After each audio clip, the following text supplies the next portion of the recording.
that's a tremendous looking trophy. Welcome to the #1 PlayStation podcast in the Oceanias. I'm Dylan Blight, and joining me today, Ashley Hobley. Hey Dylan, excited to be back.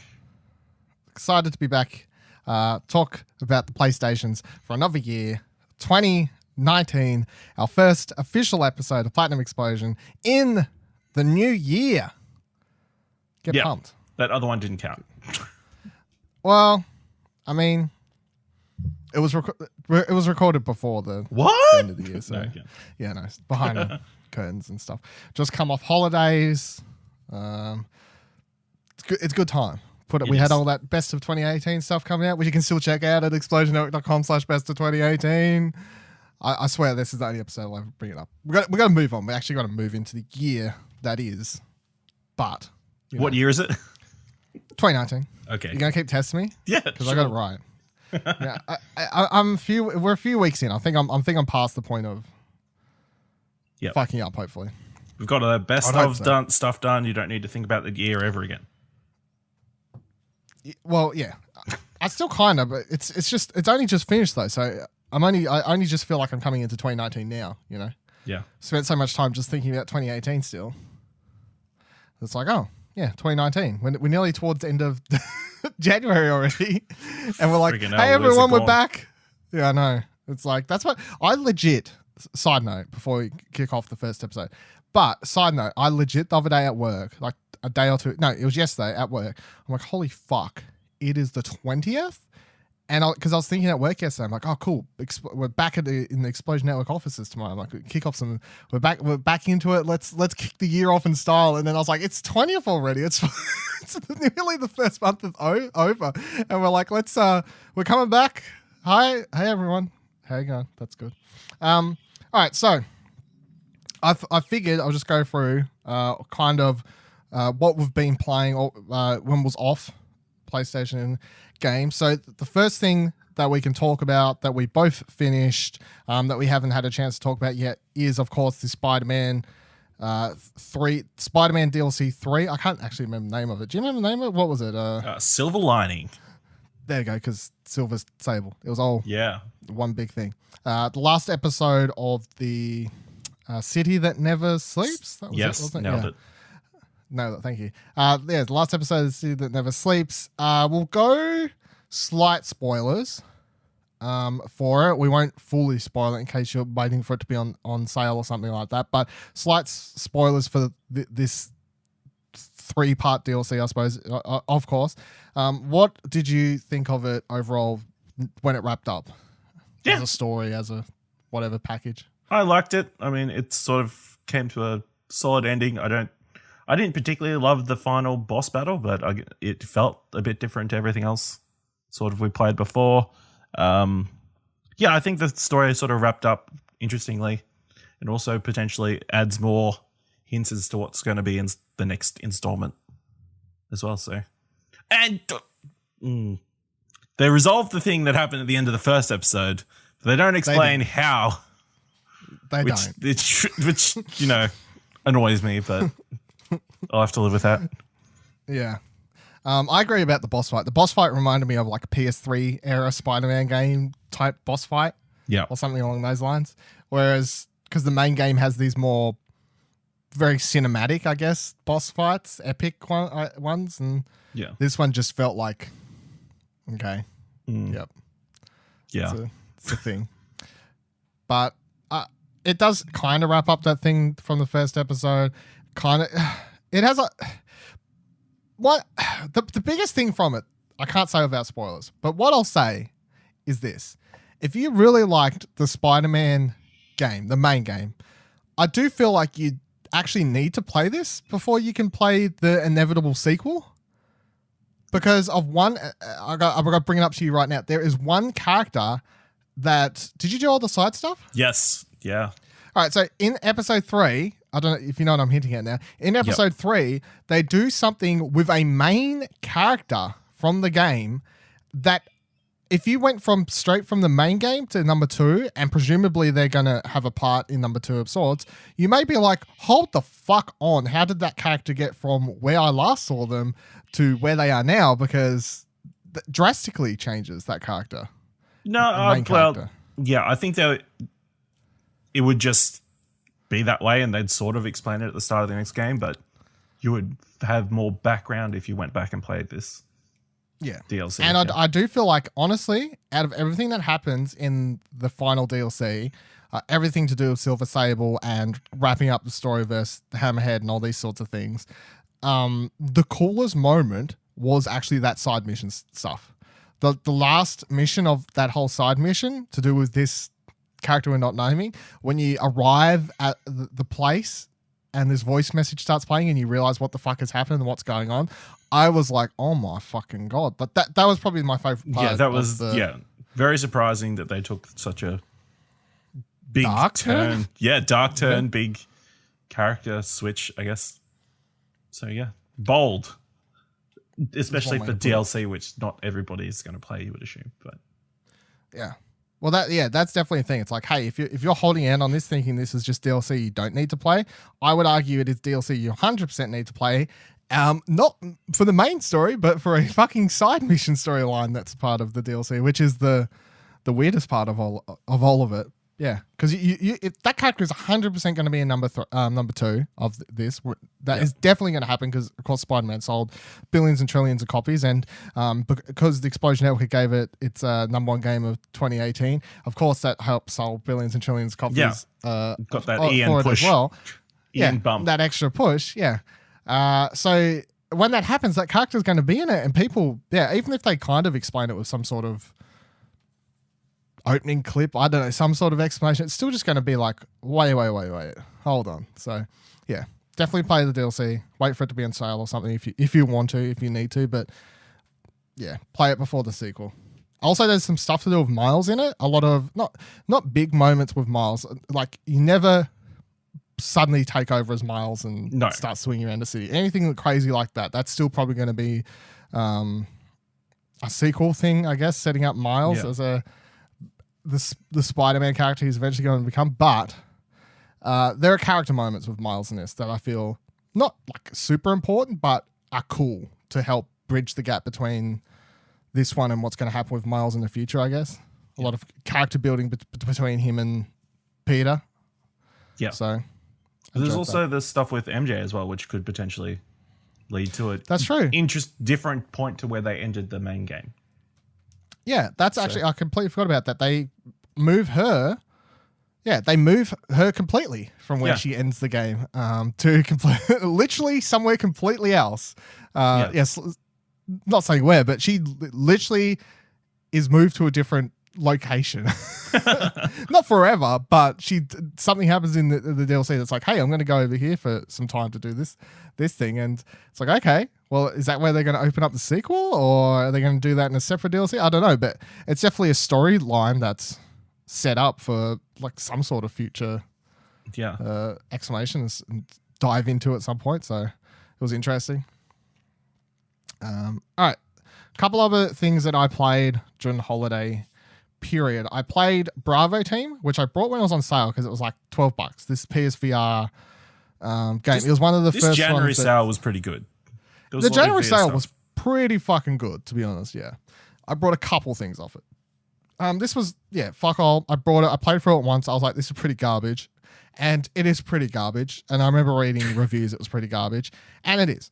But then I messaged the one Buddy Watson from dashgamer.com, and I was like, hey, if you can fucking buy this for cheap at your work or something, and then fucking do a sneaky and trade it back in. do you wanna help me? I need a trophy that says play this game with a friend to try and get the platinum for it, of course. So he looked into it, and he did end up getting the game. So then we played through it from start to finish again, so he could get all trophies for finishing it. And we flew through it fucking at literally 3/4 of the time that I was playing it by myself, because you have to beat every level without dying. So when I was playing through it by myself, because your AI partner is so bad, I was being so slow because they literally would not kill anyone. But then when all of a sudden there's actually someone else with you who's actually killing people, it turns out the level goes much, much, much fucking faster.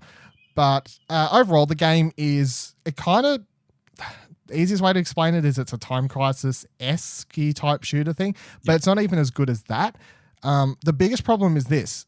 If it had been more like Time Crisis in the way that it would move you from cover to cover once you've cleared certain enemies, because that's kind of how Time Crisis works. You know, like it just cinematically moves you from position to position. You get there and you'd press a button to duck between cover, up, down, and you'd shoot enemies. And then once you've cleared a certain amount of enemies, the game will automatically move you. This game lets you choose where you can go behind cover. But it does a really fucking odd thing. For instance, say you're looking over cover and you're like, I want to go to this other piece of cover in front of me, and you can look at it and a little arrow will appear and you press a button and your character starts moving there. But your character doesn't move there in first person, which you, of course, are usually playing the game as, and I was using the aim controller, which it does fucking terribly also. It made me question if Firewall was worse. And I booted up Firewall, jumped into a private game by myself after playing it, was like, oh no, thank God, Firewall's actually good. This game just doesn't know how to use this gun properly at all. But it goes into third person for whatever reason when you go between cover to cover, and it's the oddest decision. I don't know. It is really, really odd. There's 1,000,001 odd decisions for this game, and I wouldn't really suggest it at all unless you can pick it up on sale like I did for however cheap it was, and you have someone to actually play it with, because then it kind of, you know, at least you're shit talking, having a little bit of fun while you're playing, having a good time. Through it. But other than that, yeah, playing it by itself is definitely going to be, as I had, not a great time. Yeah. So I do not suggest Bravo Team. I played The American Dream, which I'd had sitting on my console from a sale months ago at this point. I brought for really, I think I brought that for like $10 as well when I saw it was on sale at some point, but didn't get around to it. What a fucking weird ass game this is. This is one of the weirdest games I've played in some time. And it's made by an Australian studio too, but it's basically the anti-gun game. It's basically anti-guns, the game. And you're in some sort of, I suppose you'd explain it as some sort of theme park ride, you know, like you're in a thing and you're going through, and it's like, in this day in history, blah blah blah blah, and there's little displays and stuff happening, except for your part of it. So for instance, the game opens like this. You're driven in your little cart thing, and you're taken inside of a baby cradle thing, whatever you call it, and all of a sudden all the characters are cardboard though, but and they're animated like they're just like moving cardboard pieces or whatever. But then the narrator starts saying, in America in the 1950s, guns were used for everything, because it's set in the future or something. And in the 1950s, guns were used for everything. They were even used for feeding babies. And the mum comes in and she has a gun, and she like points the gun in the food, and then she points it and she's like, now take the food, baby. And you literally have to like move your mouth up as you're in VR and like kind of eat the food off the gun as a baby. But I'm like, holy fuck, this game has you like pretending to be a baby with a person pointing a gun at you. And it gets worse than that. It gets way more fucked up than that. And to the point, at some point during the game, I was like, this game is so like anti-gun, making fun of American gun culture so bad that I'm like, how come I hadn't read outrage articles or anything, you know, people going off about this game? Because surely that's a thing. But I don't know if it just went under the radar, or if people didn't care, or, you know, it's a VR game, so of course there's a smaller audience for it, but it is hardcore anti-gun culture to the point it goes for a little bit too long, so it drills the point over your head too much, to the point that even I was like, all right, just time to wrap it up, everyone. We get the point. We hate guns, yes. People keep doing silly things with them. It's silly. But it basically takes you through like 20-something scenarios, levels, or whatever you want to call them, from as it starts as a baby, and then you grow up for each level. So it'll be like, oh, you did this as a child, you did this wedding, like you're at your wedding and you're literally getting married to someone, and then someone in the crowd's like, when it says, you know, speak now, forever hold your peace, for these two people should get married. And of course someone stands up, they're like, you shouldn't marry her because I love her more than you. And of course you just pull out the gun and shoot him. So that's normal. And then you give birth, and there's one of the birth scenes, you literally just shoot your gun right on down there to get to solve that problem. That sounds medically plausible. Yeah. Maybe that's how they give birth in America. I mean, their health system isn't the greatest. So whatever you can use to help with the process, just have to. Yeah. It's got to do what you got to do, I guess. Just got to relieve the pressure. Yeah. It's funny.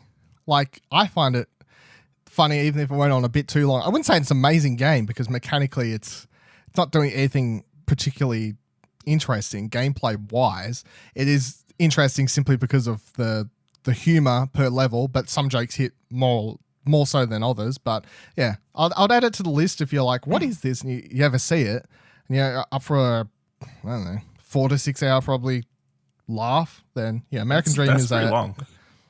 I was thinking I was imagining something like Accounting Plus, which is like maybe no, it's way longer. Minutes. That's the thing that's what surprised me when I booted it up, because I think I booted up like late one night, and I'm by late I mean like 10:30, 11, and I'm thinking, yeah, I'll get this done before like 12:30ish, 1ish, and I'll go to bed around then. And I was like, I'm only up to like level 10, and given I was also like I was getting collectibles along the way, and I was probably adding a little bit of extra time, and I was like retrying some stuff for trophy stuff, but it was still a lot longer than your Accounting Plus or anything along those lines. So interesting game. Another VR game I played a lot of VR games apparently while I was on holidays, was Fated: The Silent Oath, which came out I think last year at some point. It's also on Steam. You have the VR sources on there.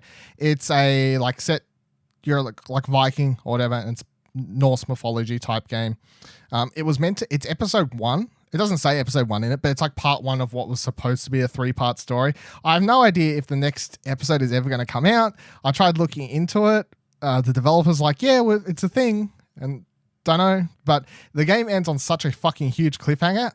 I wouldn't say I'm super invested in the story, but like if they put out another one, I'm definitely intrigued enough by the story. But when the game basically starts, you're dead.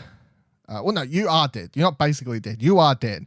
A bunch of you're getting carted out of the city after it was attacked or something like that, and you can hear your wife over your body, and she's the person next to her is her dad, and you're in this cart and you're getting taken out of the city after all these attacks or something happened, and then some Norse mythology type god person or whatever brings you back to life for whatever reason, but you lose your voice, which works well in a VR game kind of, because it's like, whenever characters ask you questions throughout the game, you either like nod your head yes, or you can shake it no.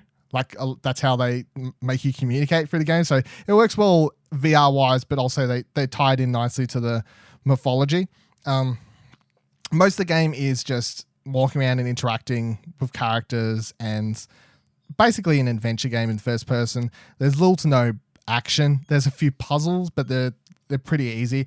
Like the first section, you're pretty much just sitting in this cart, and then once you're brought back to life, you just talk to characters, and you're just experiencing what's happening around you.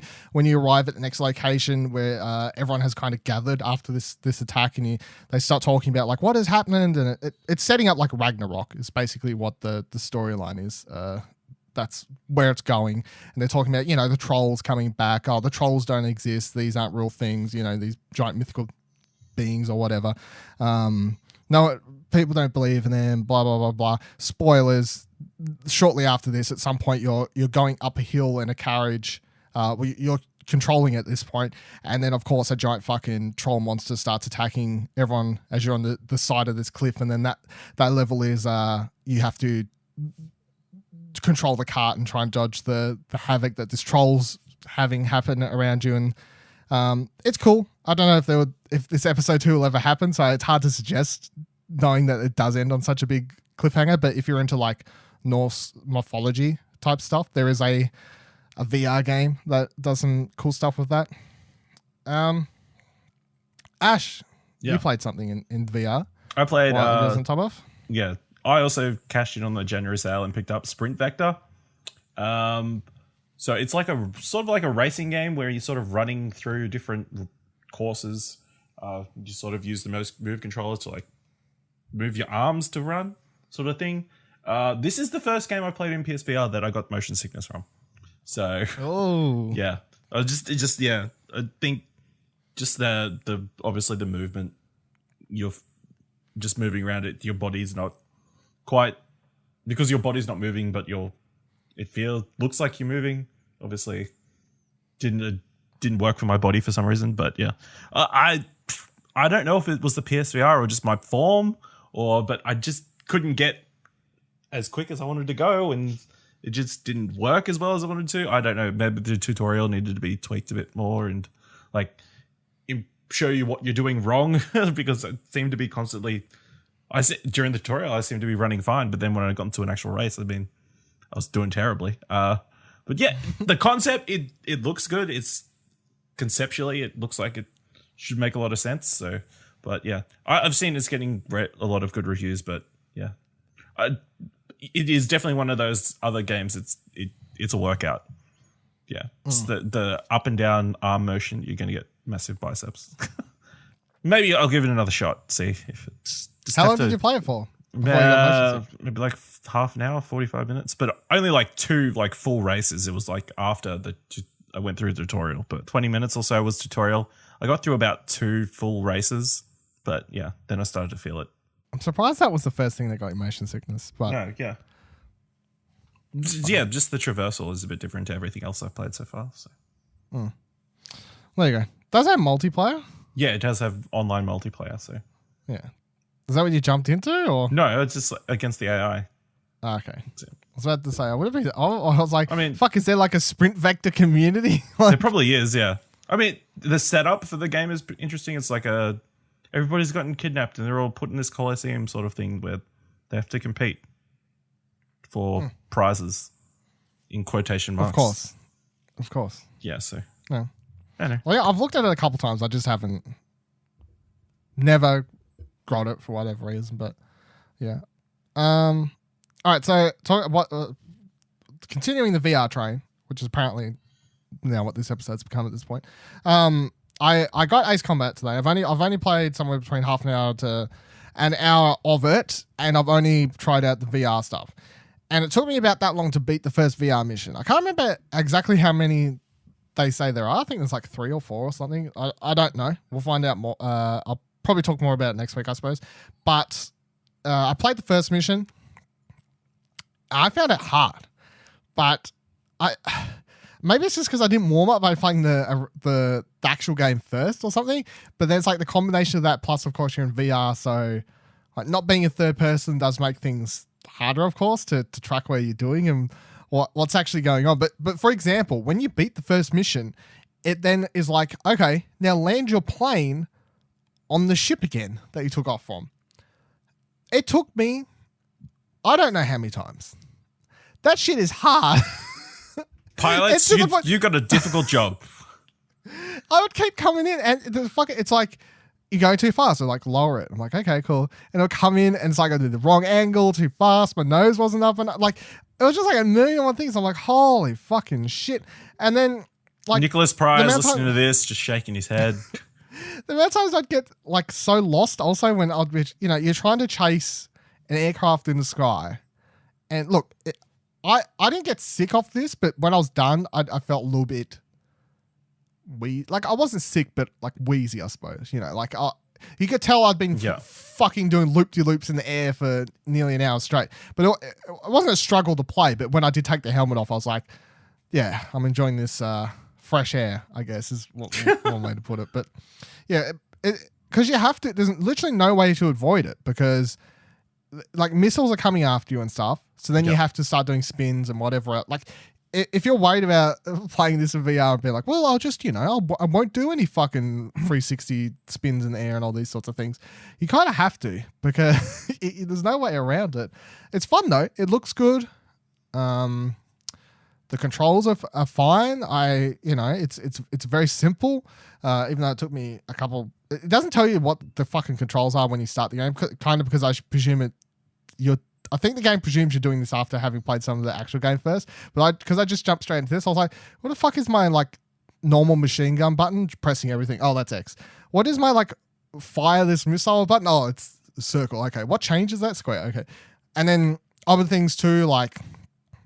And I'm pretty sure I'm just explaining the mechanics of Ace Combat, which I'm sure it explains if you actually played the normal game. And I'm sure there's a tutorial mission or something. But Like I kept, it would never target when I was trying to fire a missile, it would never target the right ship I was trying to target it. And I figured out, you actually have to press triangle to like cycle what it's trying to make it lock onto. But I'd be chasing after a certain aircraft when I had it set to try and lock onto a completely different one. And I kept failing many and many times because of this reason. But once I got it down packed, it was fun. I'll be interested to see how the other missions go and how much variation there really is and enjoyment you can get out of it, I suppose. But yeah. I do think from what I've read, there's only a handful of VR missions. So for the price, it's still hard to go. Well, this is definitely worth picking up for VR. So. Are you going to play it in not VR? Yeah, I'll get to that next. But I figured I'd get the I'll just get the VR stuff out of the way. Yeah, I'll get the important VR stuff out of the way first, because then I can be like, well, that's done. Then I can just focus on the normal game. Plus, there's no trophies for the VR stuff too, which annoys me. It's like, fucking hell. It's an outrage. I suppose they didn't want to put anything in there and then like who doesn't have VR. Yeah. Yeah. Why don't you just have a separate trophy list? That's what I was thinking. I was like, you should have just made it an add-on list or something. Yeah. Just like a DLC list, yes. Yeah. Should have done that. They're fucking up. Man, horrible. Anyway, so that's they can amend that. Yeah, they can fix that still. So add some PSVR exclusive DLC missions, and then put some trophies in for those ones. That's what the people want. But yeah, I'll do the rest of the VR stuff and then try out the actual proper quotation marks game. But from everything I've seen, fucking it's Ace Combat, right? I don't know. You flying ships around. There's a silly storyline. It's anime storyline that doesn't look like anime. You know, it's ridiculous. From everything I've seen, it's ridiculous. Definitely not Top Gun, which is also ridiculous. Okay, so some other things I played in VR today. I played 2 VR experiences. I booted up to play one VR experience and then I jumped into another after it because I was in the mood because I got a few on my console I still haven't got around to, which I'll get around to at some point. But the one I downloaded today to try out was the Hikaru Yatada Laughter in the Dark 2018 tour thing, which is basically 2 songs from Kingdom Hearts being performed live in front of you. And I was like, oh yeah, that sounds cool. That sounds like something I'd be interested in seeing how it goes. And it is cool. But of course it's 2 songs. There's literally, there's not much to it. So it's really, hey, do you like these songs? Yes. Do you like Kingdom Hearts? Yes. Then this might be something up your alley. It is free, of course. They're not trying to charge money for this. It just is like a promotional tool. So it's a completely separate app that you need to install. Yeah. They need to have a universal thing for these music ones or something. Any of these video things, they just need a universal. Yeah, there's a few of them now, and I'm thinking that they should just have them all under one thing. Yeah. But yeah, I don't know. Not even just the Sony VR video app.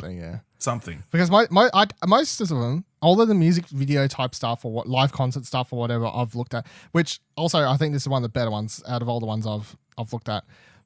And by saying that, I suppose maybe it comes down to taste of music as well, because some of the ones I've looked at, I didn't particularly like the music, and I just was checking them out for the VR stuff. But it's like you do it, and then you delete it, and you're like, well, yeah, downloaded the gigabyte for 10 minutes and gone. Yeah, it's probably a bit too difficult to stream, that sort of thing. So yeah. So the two songs you get are Hikari, which is the Japanese version of what the English version is called, Simple or Clean, the main song from the original Kingdom Hearts game. So that's the first one that's done, and that was kind of cool. Also, for all these, there's like 3 camera angles, which you can change between however you want, or you can put director's mode on, which just changes the camera angles the way the director has chosen to change them. And I put those on. I started it first manually, and I was like, fuck this. I don't want to be controlled. I just want to sit back and relax kind of thing. So I just put director's mode on, and then went back into it. And that's the way I say to do it, because it's a little bit more enjoyable, because then you can just actually just sit there. But yeah, so that one's done with like you can see a band behind her and all sorts of things, and it goes to a way close up camera, and then she's basically like singing like 30 centimeters from your face to the camera, which is that's a bit weird. Quite. It is weird, yeah. Like, there's some fucking creep out there that's loving this. Yeah, that's loving this. I couldn't help but think about that. I'm like, there is some creep out there that's fucking getting off this too shit close right now. Yeah, it's like it is close. I took a screenshot too because I took a screenshot because I wanted to know, like on a flat screen, if someone was looking at my TV screen while I was playing this, how close it looked she was compared to how close she is in the VR headset, of course. And it looks like she's way further away. And I don't mean like hundreds of meters backwards. I mean, it looks like she's, 5 meters away from me in the screenshot I took. But in the VR headset, it's like, nope, she's like right up in your fucking face. And it's like that in the second song. And the second song is the new one, Chikai. Fuck, I wrote it down here somewhere. Chikai, yeah. Which is the ending song for Kingdom Hearts 3 is what it's going to be. So I presume it's going to play in the closing credits or something like that. And that one, again, it's this one, she's not banned. It's like a stage platform that would be in the middle of the audience, I presume. They recorded all this stuff, obviously not when she was actually doing the show, but I think it's called the Dark Tour or whatever because it's like performed how she would perform them if it was at the concert. But of course, they filmed them in enclosed locations with huge rigs for the cameras and stuff to film them for VR content. But this one, once again, the camera gets up really fucking close and I'm like, she's right there. It's really weird. It's cool, I suppose, because it's a real life person, and most of the stuff we play in VR is, of course, like animated characters and whatever else. But it is, I gotta say something. I want more shit like this. Like I would take full concerts like this, because it is cool. I couldn't help but think, I'm just like, it's a real person. She's standing right there. It sounds good. It looks good. Like it doesn't look as good as if you had a fucking Blu-ray or a fucking 4K disc, of course.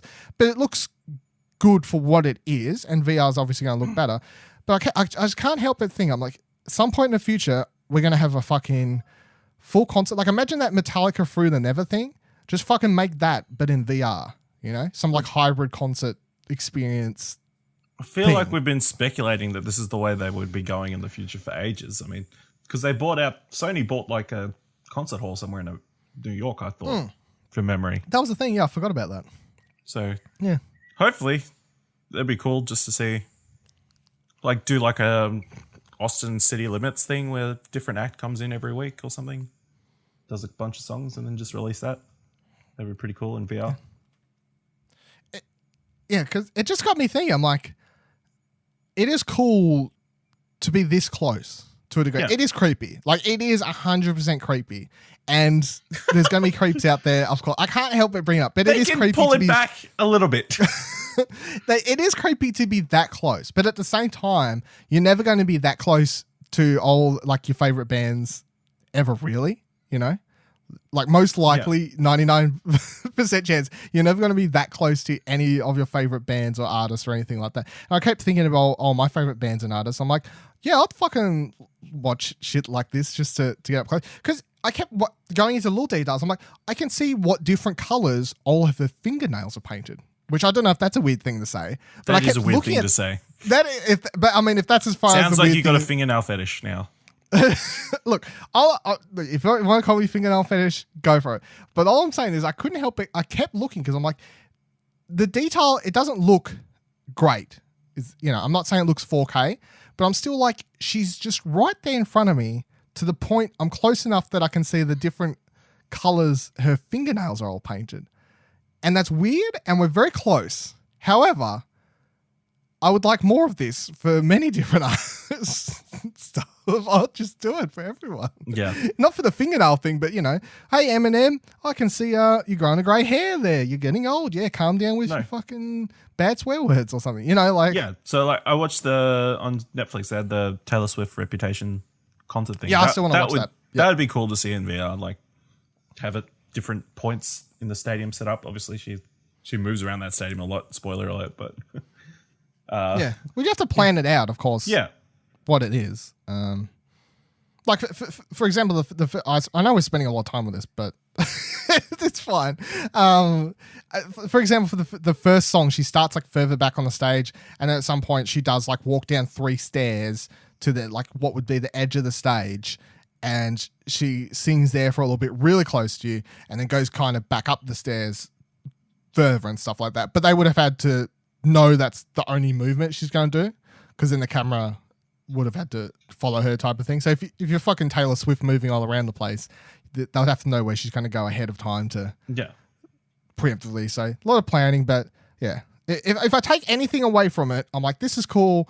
Yes, I'd like more stuff like this in VR, because it's a really cool concert experience. It's definitely not like being at the concert though, is one thing I'd say.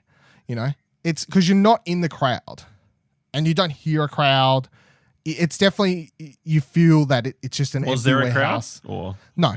It was filmed solely in like an empty place with a camera crew and stuff like that to recreate the performance you would do on the tour, but there's no actual crowd there. So that's the one thing about it that I'd prefer, like to actually have it filmed during the live show so you would hear the people or see the people and stuff like that. The only thing I can think of is be like a release thing. I suppose, yeah. But then you could put like that in the fine print of your tickets. Like, we're going to be filming this show's going to be filmed for VR. So what's the difference between that and comedy shows though, you know? Or live DVD shows anyway? I don't know. Like, do they get all those people to sign releases? Obviously, all the cameras are pointing forward mostly. Yeah, but you still see people. Yeah, but then they'd get them to sign a release. Obviously, I assume they'd go back. You assume? Yeah, I know. I've never thought about it. I want to use this footage. We know what person was sitting there. We'll get in contact with them, sign this release. But then on VR, everybody who's standing around the camera can be viewed at any time. You could just turn your back to the stage and just watch some person the whole time. Pick the nose. That's super creepy as well. It is very creepy. There's a lot that's creepy about this, but a lot that's potentially very cool, I suppose. Yeah. Anyway, if you like Kingdom Hearts, you like those songs, it's a free thing that's there to check out. The last VR experience I won't spend as much time talking about was the Apollo 11 VR experience thing that's done by the same team. I think it's the same team that done the Titanic thing and some other stuff. I'm not 100% sure. But like I think the development team's called like VR education, or it's something that's like, hey, we're going to make VR stuff that's supposed to be fun, but it's supposed to be like this hybrid, like cool educational tool at the same time. It was okay. I feel like it's just because a lot of it that I spend so much time going over, I've known about, like it opens with the fucking Kennedy speech, like the full Kennedy speech. I'm like, I've heard this a million times. Like they're trying to drum up how epic the moon mission is. I'm like, just fucking get to something else that's going on. But my biggest problem is, like, it doesn't look great also, which is fine, whatever. It doesn't look amazing. It's not the end of the world, but what takes me out of the immersion isn't its graphics, it's this music it uses. Like when you're in the aircraft and you're about to take off, for example, you're finally leaving, you're going on the mission, you're fucking Neil Armstrong, and the rockets start taking off and everything. It uses music to try and drum up how epic it is, but it takes me out of the immersion because I'm like, there's no music playing when they're taking off, Like they should have just had no music and just let you listen to the thunderous roar of the fucking jet engines and stuff like that. You don't need this annoying music in the background. It's also making it hard to hear because they use the real audio recordings from the NASA. I don't know if it's free use or they asked NASA or whatever, but they've got the actual recordings in it of Neil and Buzz and whoever else and everyone at Houston talking and stuff like that. But it's like, that's hard to hear because they got this music. I don't know. It's fine if you want to experience the Apollo 11. There's a couple levels that are really fucking hard. Like you can choose to play it cinematically, which means you just experience it all, and it's just like it was about an hour. It was a lot longer than I thought it would be. I thought it would be like half an hour, but it was an hour. 2 points you can actually take control of the gameplay. At one point you got to, for example, the last one you do is landing the lunar shuttle on the moon, which involves you having to rotate it, use your thrusters, and try and land it in this very specific zone. But because it's designed with only one giant thruster on the bottom of it, so you have to try and angle it to project yourself in a certain direction, and then you have to re-angle it, like spin it around the other way so it's kind of shooting forward. So then, of course, you're using the power to brake yourself and then come down gently. And it is fucking hard. I mean, they're like, it's based on a rule. Shit, this was fucking scientists had to do. I'm like, I'm not a fucking scientist. Like, I know you've got the degrees on my screen telling me I'm going at 45 degrees and the velocity and whatever else. And I was just like, fuck this shit. And I didn't do it. I just skipped. I'm like, just do it for me. It's way too hard. So that was a Apollo 11. Yeah. It sounds like a really average First Man tie-in. It was. In fact, if you want to know more about the space mission, First Man was better than that game. And that's the thing. All right, let's talk about a couple of news items now that we've done. Ashley and Dylan's VR show. Ding. Someone broke the Dreams beta NDA, which of course was going to happen eventually. And what they did is someone has recreated PT in Dreams. PT, of course, the infamous Hideo Gilmaro, Norman Reedus, Silent Hill teaser demo thing that, of course, then abruptly blew up. And now people fucking sell PlayStation consoles with the PT demo on it for eBay for like millions of dollars. But someone has recreated the demo perfectly somehow in PT. It fucking looks exactly like the game. It sounds exactly like the game. It is fucking crazy how much it just looks and sounds like the game. It is nuts to me. But yeah, someone tweeted this out. They were smart. They created a Twitter account it's got two tweets. One's a video. The other one said it was a tweet to that says Dreams PS4. Someone from Media Molecule replied to it and said, hey, this is really cool, but you signed an NDA. Do you take this down? And no, of course not. I'm pretty sure this person made the Twitter account, uploaded it, and then just fucked off, and they're probably never going to log back into the Twitter account again. But my biggest thing from this is a lot of people liking the video, and I saw a lot of people interacting with it today, especially as we're recording this from at the same point of time. I was seeing it come up on some news sites. But it's helping the game. Like I saw, for example, Brian from PS4 Trophies retweeted it just like a couple hours ago as of recording. And he was like, hey, I had no fucking interest in this game at all. But now that I'm seeing this, I might actually want to get it. Isn't that what Media Molecule want? Like, I understand NDAs, you shouldn't break them. I want to put that out there. You should not break NDAs if you sign them. But I just don't understand why, when so many people talk about Dreams as being this failure, not understanding the game, blah, blah, blah, blah, why they don't want people to see the stuff that people are doing in the beta at the moment, because it just feels like it's free marketing being left on the table. It's odd, Two reasons. One, it's genius marketing, really, when you think about it. They knew for sure someone was going to break the NDA with something cool. So, and now everybody's talking about it. So it kind of working. Two, they can stop all they can stop all the penis videos coming out first, which I'm sure people are making. Yeah, that's a probably lot of. the thing. Yeah. But the cool thing about this video is it looks super realistic, which is kind of different to everything else we've sort of seen before. Cartoony. It's been super cartoony, or the marketing at least from Media Molecule. So yeah, I feel like we're going to see more stuff from Dreams pop up before it actually comes, because people just can't help themselves. I mean, you look up Dreams beta, people are still talking about it. Like, oh, I created a Sackboy. Look at this fish monster thing that I made in Dreams. Like, yeah. Well, I've been looking on the Reddit, and that's where I found this, and other people on the Reddit, of course, just sharing stuff they've been creating in the in the beta. People are like fucking, as we found out, like when the whole Anthem thing happened, people don't understand what NDAs are unless they would like work in the media industry or anything like this. So people don't give a fuck. You're asking, normal people to try and not share this stuff. And you probably won't let me beta one of your games in the future. Yeah, they're like big whoop compared to if you give an NDA to someone who works in the industry or something, or like someone like us. Of course, I'm going to keep it because I don't want to piss people off. Yeah, I don't want to piss people off. Yeah, exactly. So I think that's the definite difference. But yeah, it's really odd that they're trying to keep it a secret. I don't know. But yeah, I think the thing that did shock me the most was this is the most realistic thing that I've seen come out of Dreams so far. And this is something that someone's come up with in the beta period for it. And they managed to pull this off already, like literally recreate another game, which brings up a whole other problem, which is Konami is going to sue the fuck out of Media Molecule soon or something along those lines, which is of course, I don't know how they're going to handle that. That's the other thing. Yeah, they're going to have to curate a lot of stuff, I think. Yeah. Like, how do you stop? Yeah.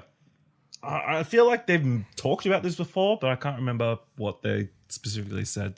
I think they'll let it go until somebody says, hey, this is our copyrighted material, please take it down. Yeah.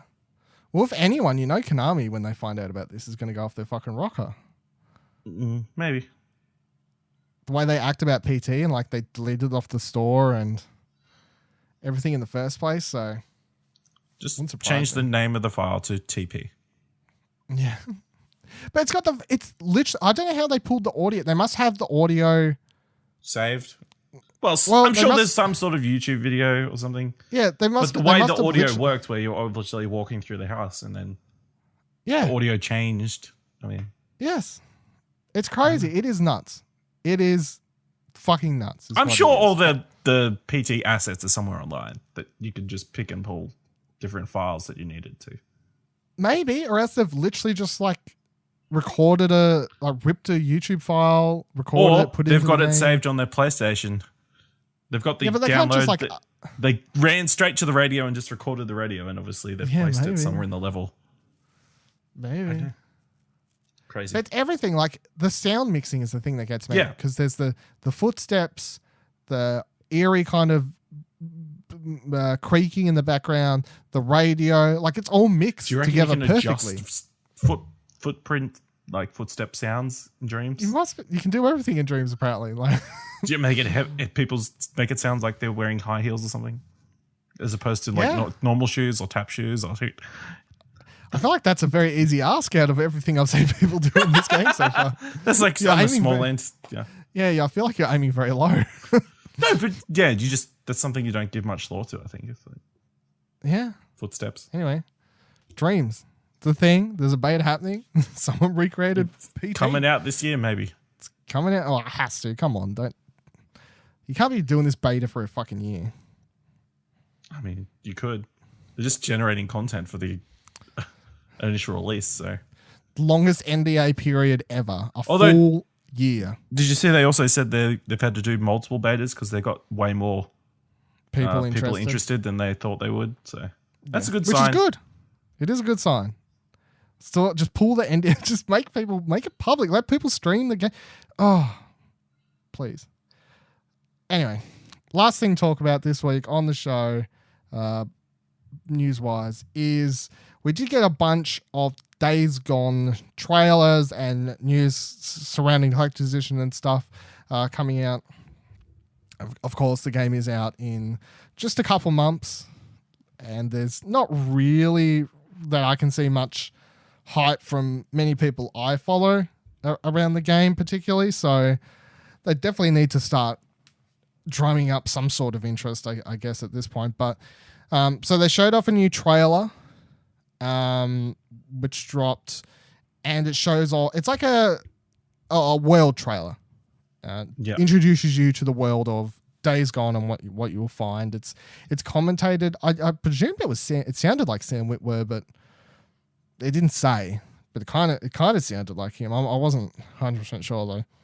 But it shows you. It's like, hey, they've got these snowy mountains over here, and in the snowy mountains, the freakers are stronger here, and here are some caverns that are born out of volcanoes that are dormant volcanoes, and here are the dangers and horrors that lurk between all of these places, and these are the type of creatures and people marauders, blah blah blah blah. It looked all right. Yeah, didn't particularly blow my socks off. I mean, it looks cool. It looks very well polished and that sort of thing, but I don't know. I'm sure this is selling something to some people, but yeah. Yeah, for sure. I think from that particular trailer, the part that interests, I'll give Days Gone one thing. It has the bike, which interests me, because I'm like, it's a game where you get around on a motorcycle. That's cool. That's not being done.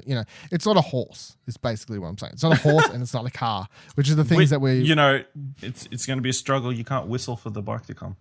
Yeah, maybe we'll find out. Oh, yeah. But yeah, they show like going down the hills and it's like, oh, it's wet and muddy and the bike's hard to control and all these sorts of things. And I do like the idea of getting around this world on the bike. That's literally the part that interests me the most at the moment. I'm like, getting around this bike seems fun. That seems like a fun game to just go around. Oh, there's freakers in it? Oh yeah, I forgot, sorry. So PAX South is also having a moment and they released some, IGN had some gameplay up from PAX South that I thought was kind of cool. Shows off a horde and how they're taking it down in some sort of story mission. But I think the most interesting takeaway from it was Brian Altano is the one that's doing the video.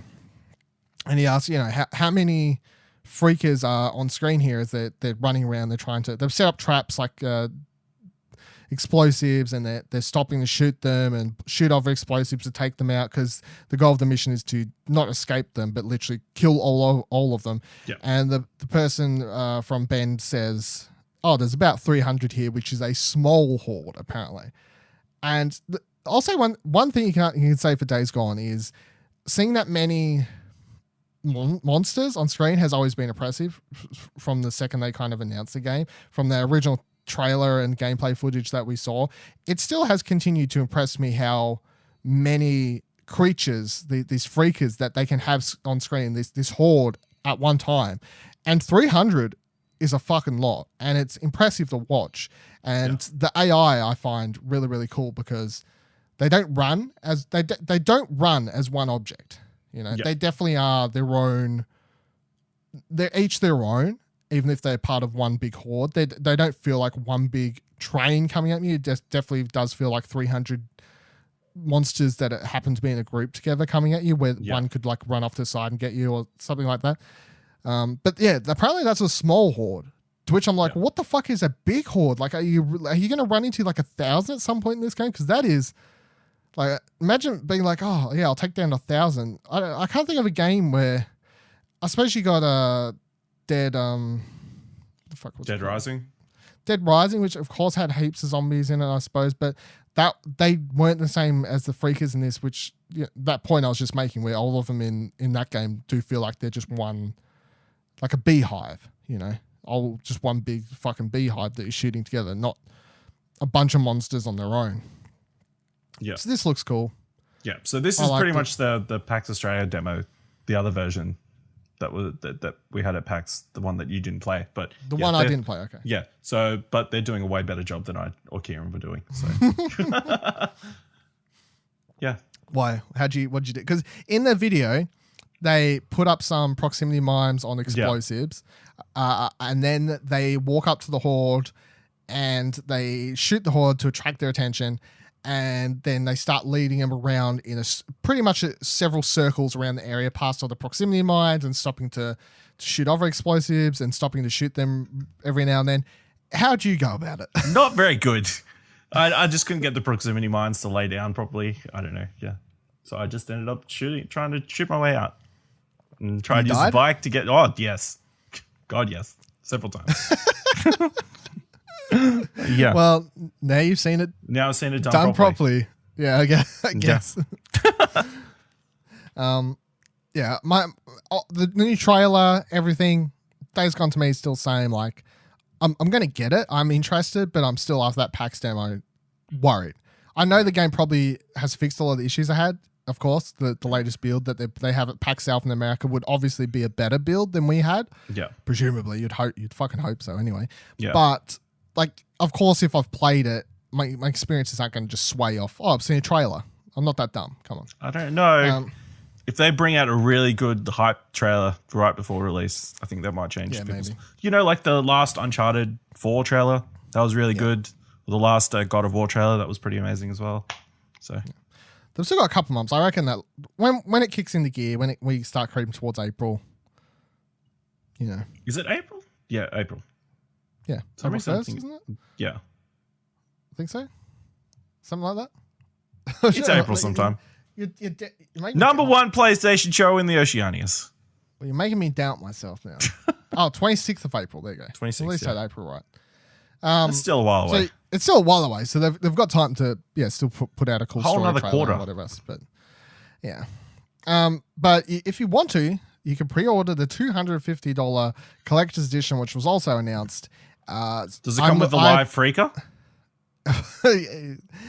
No, please, I don't want that. So I'm looking at the EB Games version, which has its own EB Games exclusive, which makes me think, of course, if you could pre-order this at different places, they may have the same collector's edition, but with their own exclusives, I guess. But the EB exclusive stuff has a bunch of crap, I don't know. Drifter crossbow early unlock, cool. Gas tank upgrade, nitrous upgrade, shroud upgrade, yeah, fuck all that shit. The actual collector's edition itself includes, of course, the game, a steelbook case, which looks all right. I wouldn't be against having that. 6 Days Gone collector's pins, cool. Art book, physical and digital. Physical art book's always cool.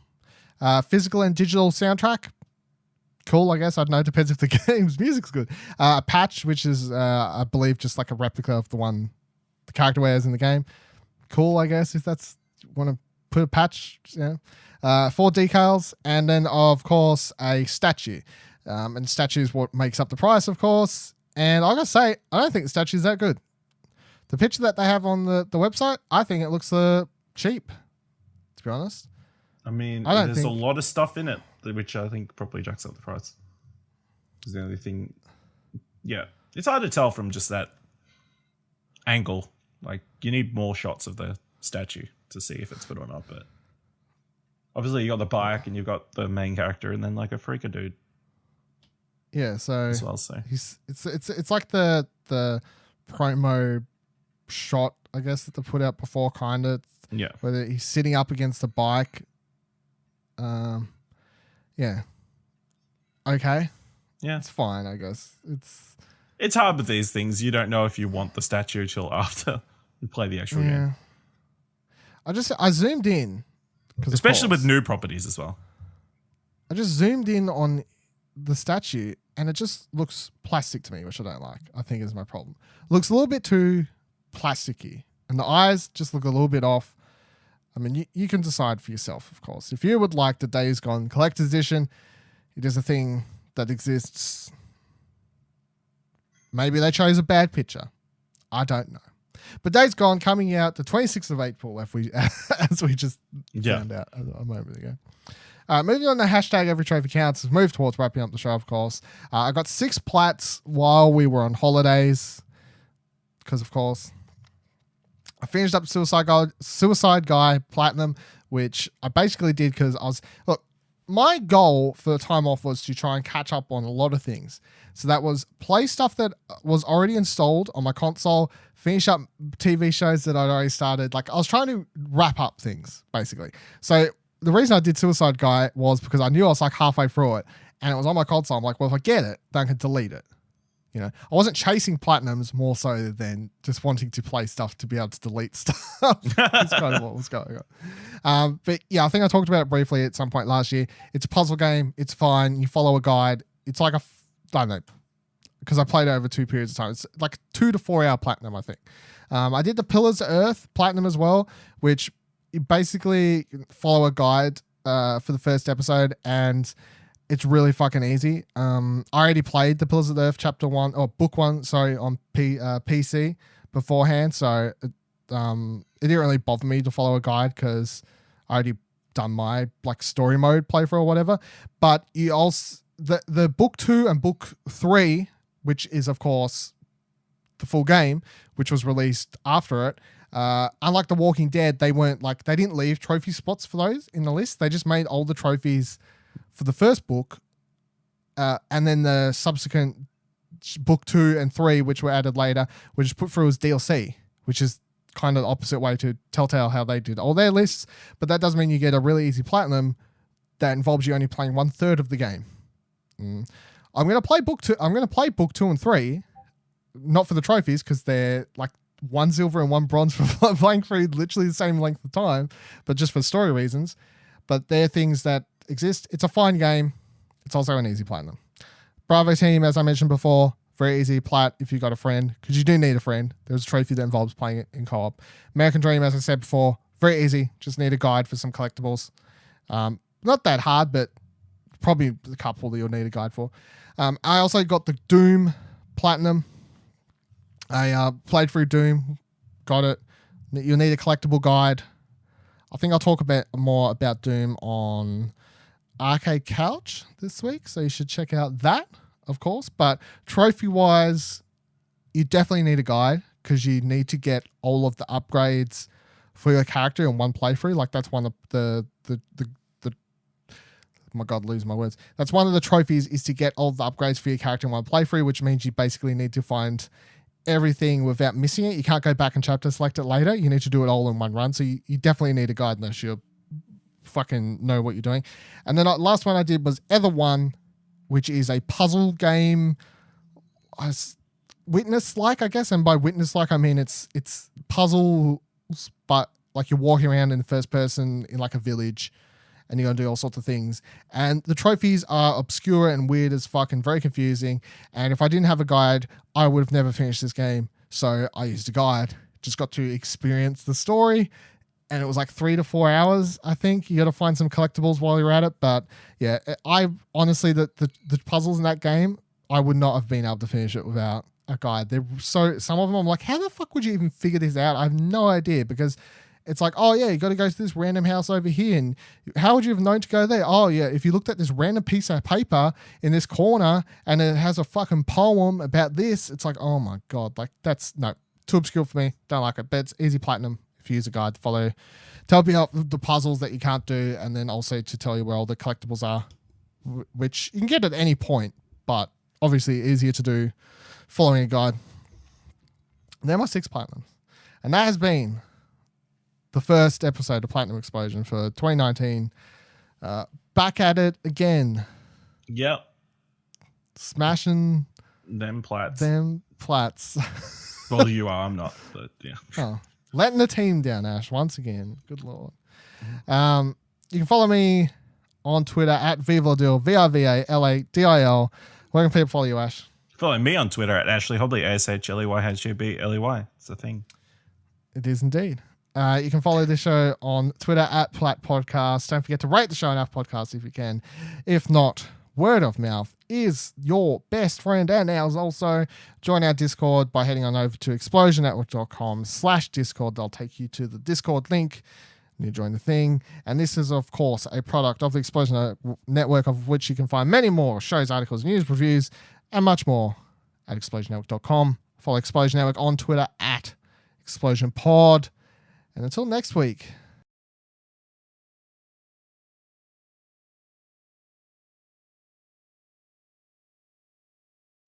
I'm just going to leave it like that, actually. Fuck it. Until next week. Why not?